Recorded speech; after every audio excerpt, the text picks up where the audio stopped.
सीमा पाहवा आज किसी परिचय की मोहताज नहीं है। हिंदी सिनेमा की कई ब्लॉकबस्टर फिल्मों में उन्होंने अहम भूमिका निभाई है, लेकिन ये मुकाम उन्हें काफी संघर्ष करने के बाद मिला है। आज वो इंडस्ट्री में अपनी अलग जगह बनाने में कामयाब हुई हैं, तो इसके लिए उन्हें काफी लंबा इंतजार करना पड़ा है। काबिलियत होने के बावजूद सिर्फ रंग की वजह से काम ना मिल पाने के कारण ये एक्ट्रेस काफी निराश हो गई थी। फिर सीमा की खूबियों को देखते हुए काफी समय बाद मेकर्स ने उन पर यकीन किया और उन्हें अपनी फिल्मों में काम देना शुरू किया।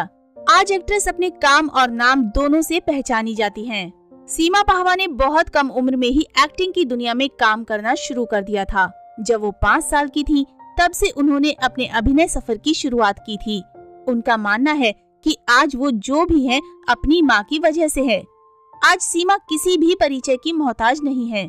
आज मेकर्स उन्हें अपनी फिल्म में अहम रोल में लेना पसंद करते हैं, लेकिन एक समय ऐसा भी था जब सांवले रंग की वजह से सीमा को काम नहीं मिल रहा था। मिलता था तो छोटे मोटे किरदार ही मिलते थे, जिनसे शायद वो कभी अपनी अलग पहचान नहीं बना पाती। एक इंटरव्यू में खुद सीमा पाहवा ने बताया था कि उन्हें टीवी और थिएटर में कभी रिजेक्शन का सामना नहीं करना पड़ा था, लेकिन बॉलीवुड उनके लिए एक पूरी तरह से अलग दुनिया थी, जहां उन्होंने अपनी पहचान बनाने में और नाम कमाने में काफी संघर्ष करना पड़ा। कुछ साल पहले बॉलीवुड में बनी फिल्में जहां मूल रूप से उच्च वर्ग के लोगों के लिए ही होती थीं, वहीं अब फिल्मों में लोगों के लिए हर तरह के किरदार होते हैं। फिल्मी दुनिया में अपनी जड़ें जमाने के लिए उन्होंने काफी संघर्ष किया है। सालों तक उन्हें सांवले रंग की वजह से काम नहीं मिला था। छोटे आर्टिस्ट को लेकर छलका दर्द। अपने इंटरव्यू में सीमा ने आगे बताया कि जब आप किसी बड़े बजट की फिल्म में काम करते हैं और आप उन कमर्शियल फिल्मों में छोटी भूमिकाएं लेते हैं, तो बहुत अलग तरह से बदलाव होता है। हमारे इंडस्ट्री में एक नियम है कि बड़े स्टार्स को बड़े होटल और छोटे स्टार्स को छोटे होटल्स में रखा जाता है। ऐसा लगता है कि हमारी कोई वैल्यू ही नहीं है। बता दें कि छोटे छोटे किरदारों के जरिए अपनी पहचान बनाने वाली सीमा पाहवा आज किसी परिचय की मोहताज नहीं है। सीमा ने अपने करियर में छोटे शहरों पर बनी कई फिल्मों में काम किया है। उनके काम को हमेशा से ही सराहा गया है। कड़े संघर्षों के बाद आज सीमा पाहवा का काम और नाम दोनों ही उनकी पहचान है। वहीं आपको बताते चले कि 1984 और 85 के इस दौर में भारत का पहला टीवी धारावाहिक रिलीज हुआ और इसके कुल 156 एपिसोड दूरदर्शन पर आए भी। ये सीरियल हम लोग था और ये आज ही के दिन यानी 7 जुलाई 1984 को शुरू हुआ था और 17 दिसंबर 1985 को ये खत्म हुआ। ये घर घर में लोकप्रिय हुआ और इसके पात्र सबकी जुबान पर चढ़ गए। फिर वो बसेसर नाथ हो, लल्लू या फिर बड़की। इस शो के सूत्रधार एक्टर अशोक कुमार हुआ करते थे, जिनका अंदाज बहुत ही पसंद किया जाता था।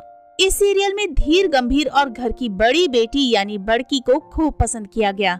बड़की का किरदार सीमा पाहवा ने निभाया, जो रंगमंच से जुड़ी हुई थी। वही बड़की यानी सीमा पाहवा बॉलीवुड की मशहूर एक्टर और डायरेक्टर हैं। उनकी डायरेक्ट की हुई फिल्म राम प्रसाद की 13वीं 2021 में रिलीज हुई। सीमा का जन्म दिल्ली में 1962 में हुआ और शादी से पहले उनका नाम सीमा भार्गव था। उनकी मशहूर एक्टर मनोज पाहवा से शादी 1988 में हुई और उनके 2 बच्चे हैं। वो 1994 में मुंबई में आई और यहाँ टीवी में हाथ आजमाने लगी। सीमा पाहवा एकता कपूर के पॉपुलर सीरियल कसम से में भी काम कर चुकी हैं और उनके मासी के किरदार को खूब पसंद किया गया था। 2014 में आई आंखों देखी फिल्म के बाद उन्होंने एक के बाद एक कई शानदार फिल्में की, जिनमें दम लगा के हैशा, बरेली की बर्फी, शुभ मंगल सावधान, बाला, चिंटू का बर्थडे, बधाई हो और गंगूबाई काठियावाड़ी शामिल हैं। इसके अलावा वो वेब सीरीज आफत और माई में भी काम कर चुकी हैं। इस तरह सीमा पाहवा ने समय के साथ कई शानदार किरदार सिनेमा को दिए हैं। तो दोस्तों, अभी के लिए बस इतना ही। मिलते हैं अगले वीडियो में। तब तक आप सब अपना ध्यान रखिए। Bye bye.